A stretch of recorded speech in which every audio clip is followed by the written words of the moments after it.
El 2020 fue un año muy especial y en particular para el mundo de la tecnología. Echemos un vistazo a las tendencias que pueden haber escapado a nuestra atención por el principio de los árboles no dejan ver el bosque. En la conferencia de seguridad de Múnich de 2017, Bill Gates dijo: "No importa quién crea el próximo virus, la naturaleza o el terrorista. Los epidemiólogos creen que un patógeno de rápida propagación en el aire podría matar a 30 millones de personas en menos de un año". En la misma conferencia, Gates propuso la creación de un nuevo arsenal de armas para combatir estos virus. Vacunas, medicamentos y herramientas de diagnóstico. Al final de su discurso, Gates lo resumió: "Combinando las nuevas tecnologías con los descubrimientos en genómica, podemos lograr un gran avance. Los científicos están trabajando en un medio para suministrar material genético sintético que pueda programar las células para crear una vacuna dentro de su cuerpo. Una vez desarrollado ese vehículo de entrega para un patógeno, puede utilizarse con otros patógenos como el VIH, la malaria y la tuberculosis". Bill Gates habla aquí de las vacunas de ARNM. Los científicos llevan trabajando en esta tecnología desde los años 90, experimentando con vacunas de ARNM para el virus del Zika, la gripe e incluso el VIH mencionado por Gates. Pero su progreso ha sido modesto hasta hace poco, con la mayoría de los desarrollos estancados en la fase de aprobación regulatoria y en la fase de ensayos clínicos.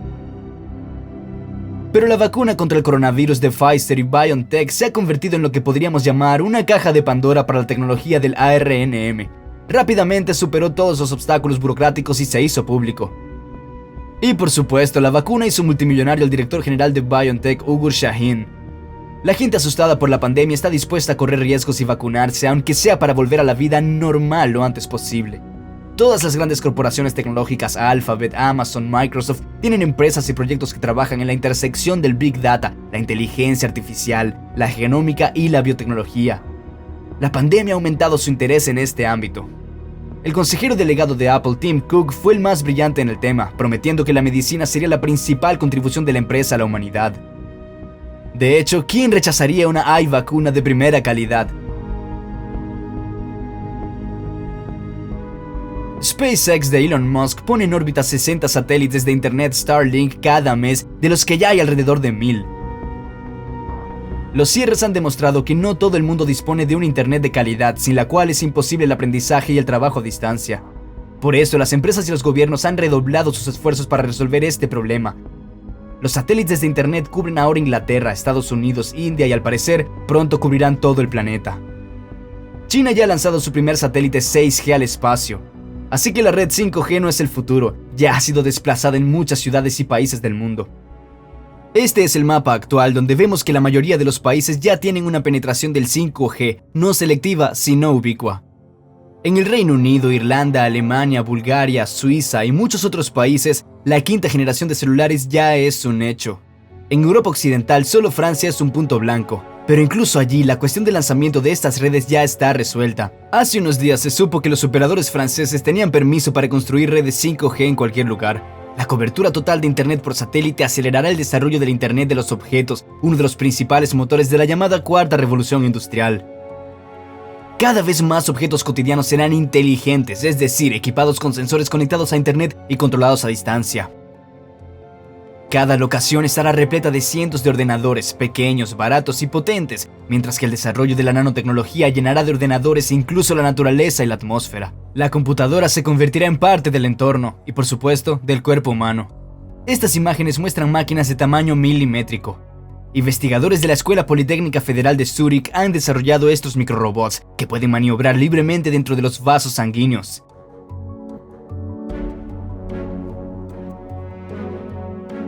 Uno de los hitos tecnológicos de 2020 fue la presentación en agosto de los implantes neuronales Neuralink, cuyo nombre en clave es los 3 cerditos. 3 cerdos demostraron al público la seguridad y operatividad de las interfaces neuronales de Elon Musk. La cerda Gertrude demostró que el implante en su cabeza no le impide ser una cerdita normal. Una cerda llamada Dorothy, que un día llevó un Neuralink, demostró que los implantes podían retirarse sin sufrir daños si se quedaban obsoletos o el usuario ya no los necesitaba. Un tercer cerdo llamado Joyce gruñó en la presentación solo para mostrar el aspecto de los miembros de la especie sin interactuar con los implantes. Neuralink trabaja ahora en la aplicación médica de los links en humanos para tratar la ceguera y la parálisis, la pérdida de audición y la pérdida de memoria. se ha informado de que también podrían tratarse problemas más complejos como el insomnio, la depresión y la adicción. Pero el objetivo de la empresa, declarado abiertamente, es crear un smartphone killer, un dispositivo de consumo que sustituya a los ordenadores y a los teléfonos inteligentes. Se prevé que cuando los Lynx entren en el mercado, deberían costar un par de miles de dólares, incluyendo el procedimiento de instalación, y luego el precio bajará. La instalación de interfaces neuronales requiere una intervención quirúrgica que consiste en extraer una parte del cráneo e implantar electrodos en el tejido cerebral. Un procedimiento de este tipo suele requerir personal médico especialmente capacitado, pero la instalación de Lynx en la empresa de Musk la realizará un robot capaz de implantar electrodos en el cerebro con gran precisión. Estos robots quirúrgicos podrían fabricarse en serie y venderse en todo el mundo. El procedimiento de inserción se realizaría sin anestesia general durante aproximadamente 1 hora y el paciente podría irse a casa el día de la inserción. Esto es lo que prometen los ingenieros de Neuralink cuando se implantan sus implantes en el cerebro. Las personas se volverán telepáticas y podrán comunicarse sin usar palabras, accediendo a los pensamientos y experiencias de los demás en un nivel figurado y preverbal. El pensamiento colectivo estará disponible. Los cerebros de los científicos conectados entre sí podrán trabajar en los problemas de forma súper rápida y eficiente. Las experiencias sensoriales pueden transmitirse directamente al cerebro de otras personas. Mientras que hoy en día la gente se limita a ver deportes, shows y programas de cocina en sus teléfonos inteligentes, en la era de las interfaces neuronales podrán experimentarlo todo a través de la estimulación cerebral. Y esto no es un escenario de ciencia ficción. El ejemplo del injerto de ARNM muestra que el tiempo entre la creación de una innovación y su lanzamiento a las masas se está acortando. Y después de eso, ¿qué pasa con nociones tan lúgubres y altisonantes como privacidad, libre albedrío, responsabilidad? Esto es lo que ocurre.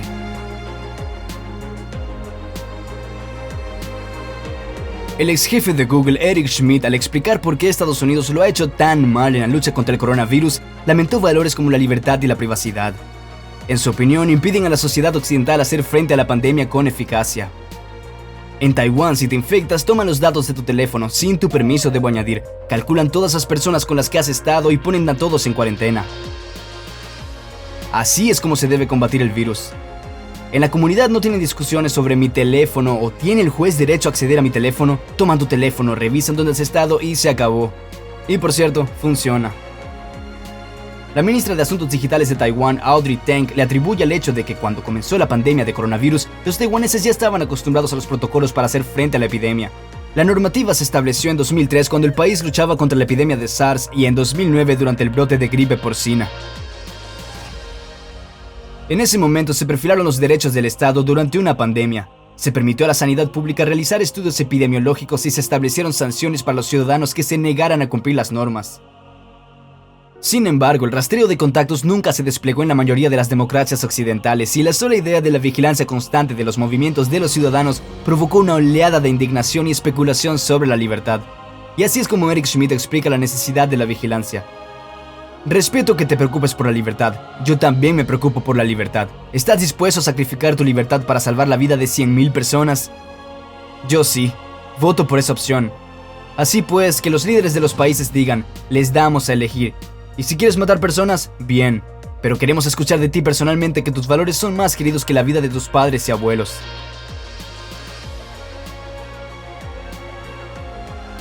El seguimiento de contactos se practicaba en el Reino Unido incluso antes de la pandemia. Los operadores de telefonía móvil, por ejemplo, ya compartían con el gobierno los datos sobre los movimientos de los ciudadanos. Las cámaras en las calles reconocen los rostros de las personas. En la pandemia se utilizó esta tecnología para controlar el uso de mascarillas e incluso para medir a distancia la temperatura de las personas.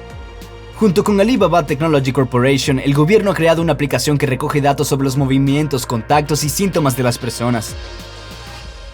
Según los datos recogidos, a cada persona se le asigna un código de salud en función del cual los residentes chinos deben permanecer en casa o se les permite moverse libremente. El gobierno ha obligado a todo el mundo a instalar la aplicación en sus teléfonos y, por supuesto, ha castigado a los infractores de la pandemia. Para Eric Schmidt y otros representantes de empresas tecnológicas occidentales, el aspecto digital del orden social chino es la envidia del mundo. Todas las tecnologías utilizadas por la RPC en la lucha contra el coronavirus, reconocimiento facial, seguimiento del movimiento, pasaportes sanitarios digitales, ya están llegando a Occidente. En ese sentido, no está del todo claro qué hacer con los valores democráticos del progreso confuso. Por su parte, el Fondo Monetario Internacional levantó recientemente el velo sobre el futuro de la tecnología financiera. Entre otras cosas, se propuso recoger más datos sobre la actividad de los clientes en Internet. información sobre los dispositivos que utilizan para conectarse, su historial de búsquedas y su historial de compras. Según el FMI, la recopilación de esos datos ayudará a conceder más préstamos y facilitará la apertura de nuevas cuentas bancarias, pero solo para los ciudadanos de confianza. En China, todo esto se practica desde hace mucho tiempo. La recopilación de datos sobre la actividad en Internet forma parte de un sistema de calificación social. A partir de esos datos no solo se prestan o no servicios financieros, sino que se permiten o prohíben los viajes y determinados puestos. Entonces, ¿cómo se va a publicitar al público una cosa tecnológica tan dudosa como la calificación social? Por seguridad, por supuesto. Aquí podemos recordar una cita popular atribuida a Benjamin Franklin. Aquel que está dispuesto a sacrificar la libertad esencial por un mínimo de seguridad temporal no es digno ni de la libertad ni de la seguridad. Sobre todo porque siempre habrá quien esté por encima de todos estos rankings humillantes para la plebe. Este año el Club de los Multimillonarios se ha ampliado hasta alcanzar una cifra récord. Ahora son 2.189 personas. Y este poderoso grupo tiene más dinero que los 4.600 millones de personas juntas. Solo en China, donde comenzó la pandemia, surgieron 257 nuevos multimillonarios en 2020. El hombre más rico de China fue Zhong Shanshan, que aumentó su fortuna en 62.000 millones de dólares en un año. Las acciones de su empresa farmacéutica Wantai Biological se multiplicaron por 20 después de que se empezara a trabajar en una vacuna contra el coronavirus en forma de spray nasal. Aún así, los mayores generadores de la pandemia han sido los empresarios estadounidenses, especialmente la élite tecnológica, con 8 de las 10 personas más ricas del mundo. Las empresas tecnológicas y digitales han sido las grandes ganadoras del año. Mientras el mundo reventaba, los inversores retiraban su dinero de las empresas del mundo real que fracasaban y se lo llevaban a los dueños del mundo digital. La computación en la nube, la inteligencia artificial, el software para videoconferencias, las oficinas virtuales, las escuelas y las universidades han sido los principales motores financieros de este año, que han pasado de ser innovaciones tecnológicas a una realidad cotidiana. Las tiendas virtuales, las redes sociales, la industria de los juegos de ordenador también han recibido un importante impulso al crecimiento. Por ejemplo, 2020 pasará a la historia como el año del triunfo financiero de Elon Musk. Su fortuna creció en 132.000 millones de dólares. En medio de la pandemia, Musk construyó fábricas y puertos espaciales, perforó túneles, implantó implantes neuronales en cerdos, lanzó enormes cohetes y pequeños satélites y celebró el nacimiento de su hijo. Veamos ahora cómo la pandemia ha afectado a los menos favorecidos del mundo. Los índices de pobreza han aumentado por primera vez desde principios del siglo XXI. Según las estimaciones del Banco Mundial, el coronavirus ha añadido 88 millones de personas al campo de los pobres que viven con menos de $2 al día. Y no son tanto los países pobres los que han surgido. 4 de cada 5 nuevos mendigos viven en países de renta media. Y ya hay una transferencia de activos de los estratos medios y bajos, de las pequeñas y medianas empresas a las mega empresas. Esto está ocurriendo de varias maneras, empezando por las subidas de impuestos de las que las pequeñas empresas están vendiendo sus negocios a las corporaciones o incrustándose a ellas. Además, el anuncio de Klaus Schwab de pasar del shareholding al capitalismo de accionistas, es decir, de propietarios que poseen acciones, a los llamados participantes secundarios en un proyecto comercial. De hecho, se trata de una forma de eliminación de la propiedad privada. En lugar de pequeños propietarios, es propiedad de grandes megacorporaciones. Y ahora tratemos de unir todos estos rompecabezas en una imagen más aproximada. Hay fuerzas que buscan crear una economía distributiva global en lugar de una economía financiera, pero solo es posible distribuir los recursos globalmente con un control social total. Y aquí es donde se realizará el desmantelamiento del capitalismo bajo la bandera de la justicia social, la apertura y la seguridad, prácticamente bajo el lema del llamado proyecto de izquierdas.